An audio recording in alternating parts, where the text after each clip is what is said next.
தொழில். மும்பையில் இருக்கும் ஒரு காலண்டர் கம்பெனிகளில் இருந்து 20,000 ரூபாய்க்கு செக் அனுப்பியிருந்தார்கள். செக்கை பார்த்தபோது பார்வதிக்கு கிடைத்த மகிழ்ச்சி ஓவியங்களை பார்த்தபோது சட்டென காணாமல் போயிற்று. காரணம், நிற்க வைத்து அரைகுறையாகவும் சில சமயம் முழு நிர்வாணமாகவும் வரைய வேண்டியிருக்கிறது. முனிவர்களே பெண்ணழகில் மயங்கியிருப்பதாக படுத்திருக்கிறாள். கணவனை மட்டும் விட்டு விடுமா? எத்தனை பெண்களை அவரை என நினைக்கும் போதே அவளுக்கு தவிப்பு மூண்டது. கேட்கவும் துணிவில்லை. தங்கையின் திருமணத்திற்கு இருவரும் வந்து இருந்தார்கள். சமையல் பொறுப்பு அவரிடம் ஒப்படைக்கப்பட்டது. இன்று கல்யாணத்துக்கு வந்தவர்கள் எல்லாரும் சமையல்காரரை பாராட்டி பேசினார்.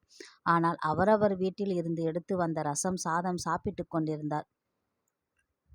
ஏன் இதை சாப்பிடுகிறீர்கள் என்று அவரிடம் கேட்டாள் பார்வதி. எனக்கு இது தொழில். ஹோட்டல் வைத்திருப்பவர் அது மாதிரிதான். எல்லாம் நான் சாப்பிட முடியுமா? எனக்கு பிடித்ததை மட்டும்தான் சாப்பிடுவேன் என்றார். பார்வதிக்குள் பளீரென ஒரு மின்னல். சேகரின் கரங்களை அழுந்த பற்றினாள். அவள் உதட்டில் அர்த்த புன்னகை.